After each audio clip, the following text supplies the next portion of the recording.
నిమ్మ సామల అన్నం. సామలు మీ అందరికీ తెలుసు, మనం సామలతో మన అమృతం కార్యక్రమంలో ఎన్నో వంటలు చేస్తూ ఉంటాం. నిమ్మ అంటే ఏంటి? నిమ్మకాయ, నిమ్మరసం, ఈ రెండిటి కాంబినేషన్లో నిమ్మ సామల అన్నం మనం తయారు చేసుకోబోతున్నాం. ముందుగా నిమ్మ సామల అన్నం తయారు చేసుకోవడానికి కావాల్సిన పదార్థాలు ఏంటో చూసేద్దాం. నిమ్మ సామల అన్నం తయారు చేసుకోవడానికి కావాల్సిన పదార్థాలు: ఉడికించుకున్న సామలు 1 కప్పు, పచ్చిమిరపకాయలు 4, కరివేపాకు కొద్దిగా, పసుపు 1 టేబుల్ స్పూన్, పల్లీలు 1 కప్పు, ఎండుమిరపకాయలు 4, ఆవాలు 1/2 టేబుల్ స్పూన్, మినప్పప్పు 1/2 టేబుల్ స్పూన్, జీలకర్ర 1/2 టేబుల్ స్పూన్, ఇంగువ 1 టేబుల్ స్పూన్, కొత్తిమీర కొద్దిగా, నిమ్మరసం 4 టేబుల్ స్పూన్లు, నూనె 2 టేబుల్ స్పూన్లు, ఉప్పు తగినంత. నిమ్మ సామల అన్నం తయారు చేసుకోవడానికి కావాల్సిన పదార్థాలన్నీ కూడా సిద్ధంగా ఉన్నాయి. దీనికోసం ముందుగా సామలు ఉడికించుకొని సిద్ధంగా పెట్టుకున్నాము. ఆ తర్వాత నిమ్మ చెక్కలు చక్కగా సగానికి కట్ చేసుకొని పెట్టుకున్నాం. అయితే నిమ్మకాయ అంటే అసలు ఉదయం లేచిన మొదలు రాత్రి పడుకునేదాకా నిమ్మకాయని ఎన్ని రకాలుగా ఉపయోగిస్తాము. హెయిర్కి సంబంధించి, స్కిన్కి సంబంధించి, బరువు తగ్గడానికి సంబంధించి, ఒంట్లో ఫ్యాట్ తగ్గించుకోవడానికి సంబంధించి, వెయిట్ రిడక్షన్కి సంబంధించి, ఇలా ఎన్ని వాటికి మనం నిమ్మకాయ వాడతామండి. మనం నిత్యం వాడే ఎన్నో రకాల కాస్మెటిక్స్ సోపుల్లోనూ, క్రీముల్లోనూ, పిల్లలకు కూడా నిమ్మకాయ అనేటువంటి ఒక ప్రోడక్ట్ ఇంగ్రీడియంట్ లేకుండా ఖచ్చితంగా ఏ ప్రోడక్ట్ కూడా ఉండదు. మరి చెప్పాలి అంటే మనకి ఇందులో విటమిన్ సి అధికంగా ఉంటుంది కాబట్టి మన చర్మ సౌందర్యాన్ని చాలా బాగా కాపాడుకోవాలి అంటే నిమ్మకాయ అనేది చాలా చాలా ముఖ్యమైన పాత్ర పోషిస్తుంది. అలాగే ఉదయాన్నే పరగడుపునే నిమ్మకాయ నీళ్లు కొంచెం తేనె వేసుకొని తాగితే పొట్ట అలాగే ఒంట్లో ఉండే ఫ్యాట్ కూడా తగ్గుతుంది, తద్వారా బరువు కూడా తగ్గుతాం. ఇందులో చక్కగా విటమిన్ సినే కాకుండా ఇంకా చాలా ఉంటాయి. మెగ్నీషియం ఎక్కువగా ఉంటుంది, ఫాస్ఫరస్ ఎక్కువగా ఉంటుంది. తర్వాత ఈ సమ్మర్లో ముఖ్యంగా నిమ్మకాయ నీళ్లు తాగితే మనకు కూడా ప్రశాంతంగా హాయిగా ఉంటుంది, ఒంట్లో వేడిని తగ్గిస్తూ ఉంటుంది. అండ్ అలాగే ఇది మనకు కిడ్నీ స్టోన్స్ ఏర్పడడాన్ని కూడా చాలా వరకు కంట్రోల్ చేస్తుందట. మరి అంటే ఎవరైనా కిడ్నీ స్టోన్తో ఇబ్బంది పడుతున్న వారు, కొందరికి స్వతహాగా అది వెళ్ళిపోతాయి, ఎక్కువ నీళ్లు తాగితే కూడా వెళ్ళిపోతాయి, ఏదో 1-2 మందులు వాడితే అది పోతూ ఉంటాయి. కొందరికి మాత్రం అలా దీర్ఘకాలికంగా అలా ఉండిపోతూ ఉంటాయి, సర్జరీస్ వాటికి వెళ్ళాల్సి వస్తూ ఉంటుంది. సో అలాంటి వాళ్ళు ఏంటి అంటే నిమ్మకాయని తరచూ తీసుకోండి. ఎవరైనా కూడా అండి ఇటువంటి ఇబ్బందులు ఎదురవుతాయేమో అని ముందే అనిపిస్తే గనక నిమ్మరసం, నిమ్మకాయ అనేది ఎక్కువగా వాడుతూ ఉంటే చాలా మంచిదనమాట. అంతేకాకుండా ఈరోజు సామలు కూడా వాడుతున్నాం మనం. నిమ్మకాయతో పాటు సామలు కూడా కలిపి మనం ఈరోజు ఈ వంటను తయారు చేసుకుంటున్నాం కాబట్టి సామలు, ఇక డయాబెటీస్ ఉన్న వాళ్లకు సామలు అనేది ఒక వరం లాంటిది. ఇన్సులిన్ లెవెల్స్ బాగా తక్కువగా ఉంటాయి కాబట్టి చాలా బాగా ఉపయోగపడుతూ ఉంటుంది. అంతేకాకుండా గుండె ఆరోగ్యానికి కూడా సామలు చాలా మంచిది. అంటే ఒక సామలు అన్న మాట విన్న వెంటనే మీకు గుండె ఆరోగ్యం, హార్ట్ ప్రాబ్లమ్స్, హార్ట్కి సంబంధించి ఎటువంటి ఇబ్బందులు ఉన్నా కూడా మీకు సామల్ని తరచూ ఉపయోగిస్తూ ఉండడం వల్ల, అంటే లంచ్లోనో లేకపోతే డిన్నర్లోనో తరచూ ఉపయోగిస్తూ ఉండడం వల్ల గుండె సమస్యలు చాలా వరకు తగ్గించుకోవచ్చు అనమాట. అలాగే సామలు తినడం వల్ల వెయిట్ కూడా తగ్గుతారు తెలుసా. మరి ఇన్ని లాభాలు ఉన్నాయి. ఈరోజు మన వంటలో సామలు అలాగే నిమ్మకాయ, నిమ్మరసము ఇన్ని లాభాలు ఉన్నాయి కాబట్టి చక్కగా ఈ వంటని మొదలు పెట్టేసుకుందాం. చాలా చాలా సులభంగా చేసుకోవచ్చు. దీనికోసం ముందుగా మనం ఏం చేయాలి అంటే సామల్ని ఉడికించుకొని పెట్టుకోవాలి, అంతే. అది ముందుగా మనం చేయాల్సిన పని. మిగతా అంతా చాలా ఫాస్ట్గా చేసేసుకోవచ్చు. స్టార్ట్ చేసేద్దాం. ముందుగా స్టవ్ వెలిగించేసుకుందాం. మనకు నిమ్మకాయ వల్ల బీపీ కూడా చాలా వరకు కంట్రోల్ అవుతుంది తెలుసా. బీపీ కంట్రోల్ అవుతుంది. తర్వాత అఫ్కోర్స్ నిమ్మకాయలు అందరికీ తెలుసు రోగ నిరోధక శక్తిని పెంపొందించుతుంది. ఎందుకంటే ఇందులో antioxidants, antibacterial, antiviral elements ఉంటాయి కాబట్టి మనకు త్వరగా ఏ రోగాలు రాకుండా మన శరీరాన్ని అలా కాపాడుతూ ఉంటుందన్నమాట. నిమ్మకాయ సిట్రస్ మాకు పడదు అని చాలామంది అంటూ ఉంటారు. 2-3 సార్లు అలా ఉంటుందేమో, 4వ సారికి అలవాటు అయిపోతుంది. ముందుగా కాస్త నూనె వేసుకుందాము.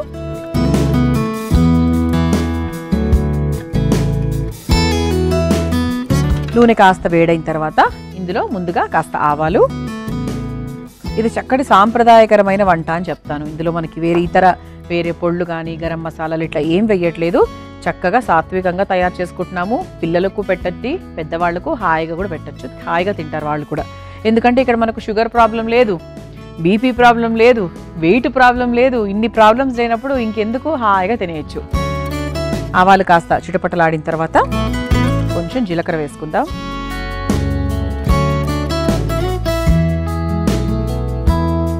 ఇది కొంచెం వేగిన తర్వాత మినప్పప్పు,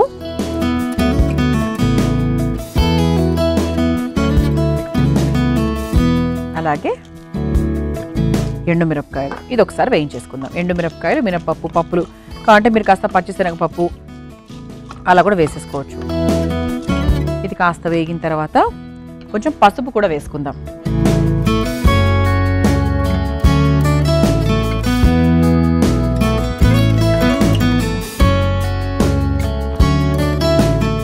పసుపు కూడా వేయించేసుకున్నాము. ఆ తర్వాత పల్లీలు వేసుకుందాం.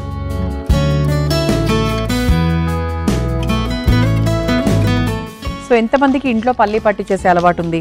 లేని వాళ్ళు చక్కగా పల్లీ పట్టి అనేది మన ఇంట్లో నిత్యం ఎప్పుడూ ఉండాలండి నా ఉద్దేశంలో అయితే. ఎందుకంటే అది మనకి పిల్లలకు టక్కన స్వీట్ తినాలనిపించిన, మనకి ఏదైనా స్వీట్ తినాలనిపించి బయట ఏవో తెచ్చుకోకుండా ఇంట్లో ఉండే చాక్లెట్స్ అవి తినేయకుండా చక్కగా పల్లీ పట్టి ఒకటి తిన్నామంటే మనకు ఆ స్వీట్ తినాలి అన్నటువంటి ఆ ఆశ చచ్చిపోతుంది.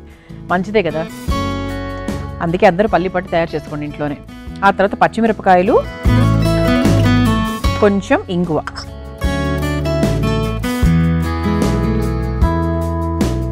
ఒకసారి వేయించేసుకుందాం. మన పప్పులు పల్లీలు అన్నీ కూడా వేగిపోయాయి. ఇప్పుడు ఇందులో కరివేపాకు వేసుకుందాం. ఆహా, ఇంగు వేసుకున్నాక వచ్చే సువాసన మామూలుగా ఉండదండి అసలు. కరివేపాకు ఇది మీరు ఇన్స్టెంట్గా అప్పటికప్పుడు, అంటే మీరు సామాన్లు ఉడికిచ్చేసుకొని, సామాన్లు ఎంతో సమయం పట్టదండి ఉడకడం, చాలా ఫాస్ట్గా అయిపోతుంది. అలా సామాన్లు రెడీ అయ్యాయో లేదో నిమ్మకాయలు తీయండి, చక్కగా కట్ చేసేసుకోండి, వేస్ట్ చేసేసుకోండి. ఈ వంట చాలా సులభం అండి, 10 నిమిషాల్లో అయిపోతుంది. ఆ తర్వాత మనం ముందుగా ఉడికించుకొని పెట్టుకున్నటువంటి సామలు ఏవైతే ఉన్నాయో వాటిని మనం ఇందులో వేసేసుకోవాలి.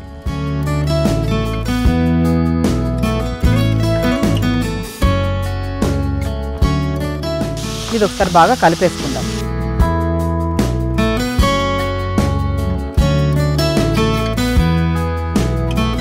ఆ తర్వాత ఇందులో కాస్త ఉప్పు వేసేసుకుందాం. మనము ఆ నిమ్మరసం కూడా వేస్తాం కాబట్టి చూసుకొని ఉప్పు వేసుకోండి, లేకపోతే ఈ ఉప్పు ఆ పులుపు అంతా కలిపి కొంచెం ఎక్కువ అయిపోవచ్చు. అందుకు కాస్త చూసుకొని వేసుకోండి.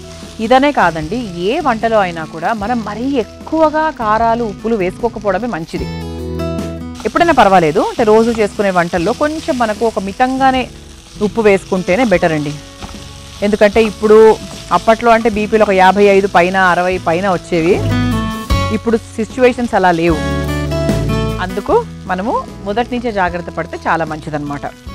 అన్నీ వేసేసుకున్నాం కాబట్టి ఈలోపు, అంటే ఇంతకుముందే ఉడికించినటువంటి సామలు వేసాం కదా, అది కొంచెం మనకి వేగి కొంచెం మంచి రుచి రావాలి అంటే ఒక 2-3 నిమిషాలు దాన్ని వదిలేస్తే బాగుంటుంది. చూసారా, ఇలా చక్కగా మనకి ఆ సామల్లో ఉన్నటువంటి ఆ చిరు తేమ ఏదైతే ఉందో అది పోయి కొంచెం పొడి పొడిలాడుతుంది చక్కగా.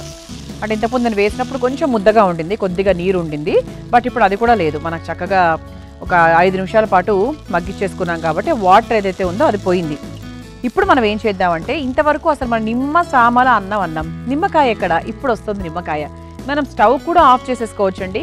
ఎందుకంటే నిమ్మకాయ ఉపయోగించేటప్పుడు, నిమ్మ రసాన్ని ఉపయోగించేటప్పుడు సాధ్యమైనంత వరకు ఆ వంటకం కొంచెం చల్లారిన తర్వాత ఉపయోగిస్తేనే మంచిది.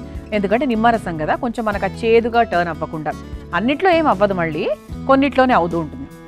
ఇప్పుడు మనం చక్కగా ఈ నిమ్మరసాన్ని ఈ సామల్లోకి పిండేసుకుందాం.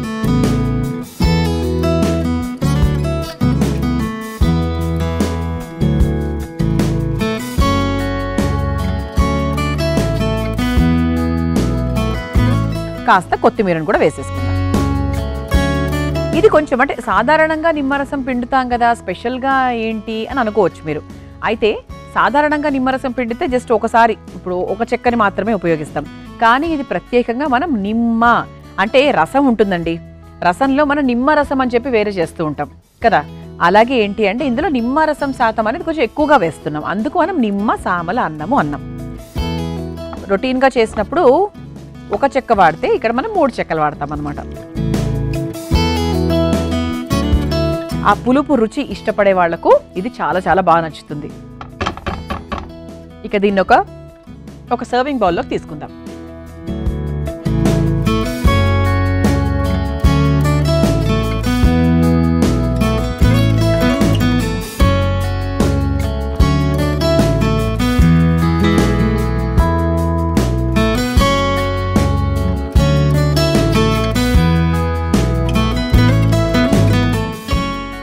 ఇలా చక్కగా అతి తక్కువ సమయంలో నిమ్మ సామల అన్నం పూర్తయిపోయింది. దీన్ని మీరు తయారు చేసుకోవాలనుకుంటే కావాల్సిన పదార్థాలు తయారు చేసుకునే విధానం మరొకసారి చూసేయండి. నిమ్మ సామల అన్నం తయారు చేసుకోవడానికి కావాల్సిన పదార్థాలు: ఉడికించుకున్న సామలు 1 కప్పు, పచ్చిమిరపకాయలు 4, కరివేపాకు కొద్దిగా, పసుపు 1 టేబుల్ స్పూన్, పల్లీలు 1 కప్పు, ఎండుమిరపకాయలు 4, ఆవాలు 1/2 టేబుల్ స్పూన్, మినప్పప్పు 1/2 టేబుల్ స్పూన్, జీలకర్ర 1/2 టేబుల్ స్పూన్, ఇంగువ 1 టేబుల్ స్పూన్, కొత్తిమీర కొద్దిగా, నిమ్మరసం 4 టేబుల్ స్పూన్లు, నూనె 2 టేబుల్ స్పూన్లు, ఉప్పు తగినంత.